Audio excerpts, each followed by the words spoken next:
नाज़रीन, कैसे एक तक 2000 किलोमीटर के फासले से अनन फानन बारगाहे हजरत सुलेमान अलैहिस्सलाम में हाजिर हुआ। वो कौन सा इल्म था? कोई जादू था या कोई साइंसी कारनामा? यही आज की हमारी वीडियो का मौजू होगा। बिस्मिल्लाहिर्रहमानिर्रहीम। अस्सलामु अलैकुम नाज़रीन। एक तख्त जो यमन से यरूशलेम 2249 किलोमीटर दूर एक लम्हे में पहुंच जाता है, तो सोचिए इसे वहां से लाने वाले अल्फाज कितने ताकतवर होंगे। जो लोग समझते हैं ये कोई जादू था, तो यकीन माने दुनिया का सबसे ताकतवर जादू भी ये ना कर पाता।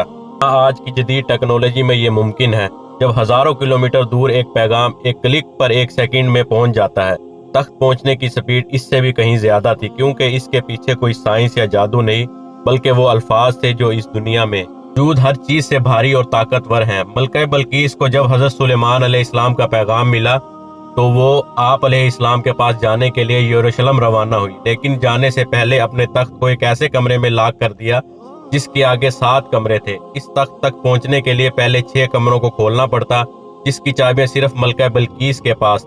लेकिन फिर भी जब मलका बल्कीस यरूशलेम से 4.5 किलोमीटर मुसाफत पर थी, तो आसिफ बिन बरखिया ने वो तख्त सेकंड से भी कम वक्त में हजरत सुलेमान अलैहिस्सलाम के पास हाजिर कर लिया, वो भी सिर्फ 2 अल्फाज पढ़कर। आज हम इन्हीं 2 अल्फाजों की ताकत के बारे में जानेंगे, जिन अल्फाज को इसमें आजम कहा जाता है।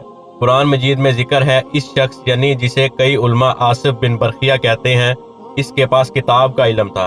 वो इस इल्म असल में इसमें आजम था, जो इल्म अल्लाह तबारक व तआला ने ताकतवर जिन्नात को भी नहीं दिया। इसमें आजम सादा अल्फाज में समझना नामुमकिन है, ताहम इस मिसाल से इसमें आजम की तारीफ यूं की जा सकती है, जिस तरह हुस्न को आज तक अपनी असली हालत में किसी ने नहीं देखा, ना ही आज तक इश्क को किसी ने देखा।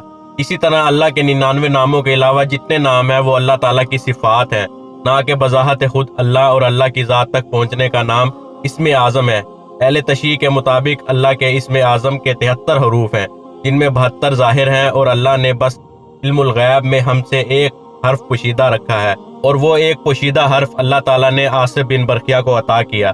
अहले तशरीह के मुताबिक हजरत सुलेमान अलैहिस्सलाम के दरबार में इस दौर में आसिफ बिन बरखिया की शक्ल में हजरत अली रजी अल्लाह ताला अन्हो थे। इसमें आजम इनको हजरत सुलेमान अलैहिस्सलाम ने सिखाया, क्योंकि आसिफ बिन बरखिया ने असल में हजरत सुलेमान अलैहिस्सलाम के खलीफा मुकर्रर होना था, तो इनको एक इल्म दिया गया ताकि अवाम में इनको बरतरी दी जाए और बाद में कोई इस पर इख्तिलाफ न कर सके।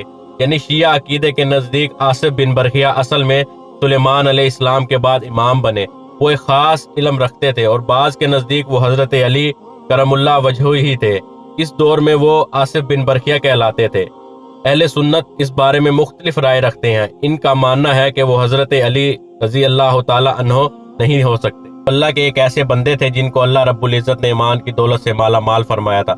वो एक कामिल वली थे। कई उलमा इस बारे में भी इख्तलाफ है कि ये नाम आसिफ बिन बरखिया यहूदियों ने दिया, जबकि इनका नाम ये नहीं था।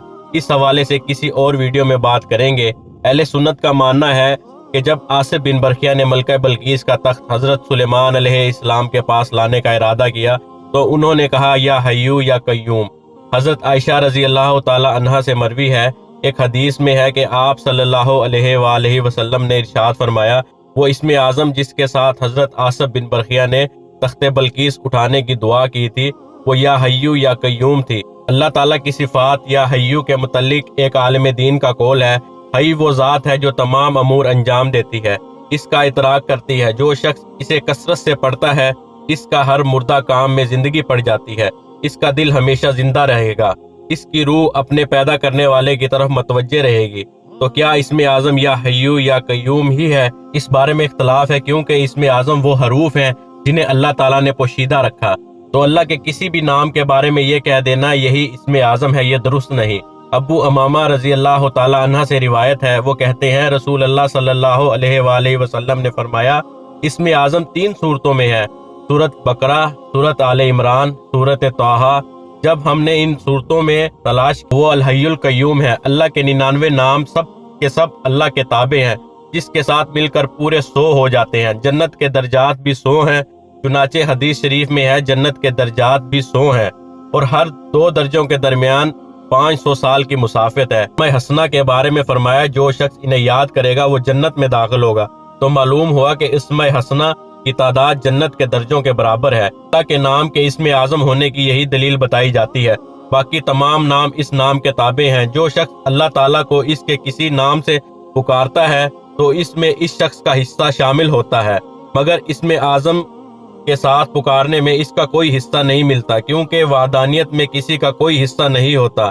حضرت ابو سعید رحمۃ اللہ علیہ فرماتے ہیں، سب سے پہلے اللہ تعالیٰ نے اپنے بندوں کو ایک کلمہ یعنی اللہ کی طرف بلایا، جس نے اسے سمجھ لیا اس نے دوسرے کلمات کو بھی سمجھ لیا۔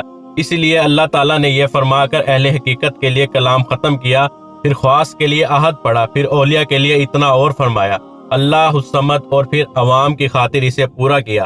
اکثر علماء اس پر متفق ہیں کہ اللہ تعالیٰ کا اسم اعظم اللہ اور اعلیٰ ہے۔ حضرت علی رضی اللہ تعالی عنہ کا ارشاد ہے، اسم اعظم حروف مقطعات ہیں۔ وہ شخص جو اس حروف کو ایک دوسرے حروف کے ساتھ جوڑنا جانتا ہے وہ اسم اعظم سے ناواقف نہیں رہ سکتا۔ تو کیا اس کا مطلب یہ ہوا کہ حروف مقطعات ہی اسم اعظم ہے؟ بعض علماء کا خیال ہے اسم اعظم احد الصمد ہیں، بعض کے نزدیک ذوالجلال والاکرام ہے، اور بعض نے کہا ربنا۔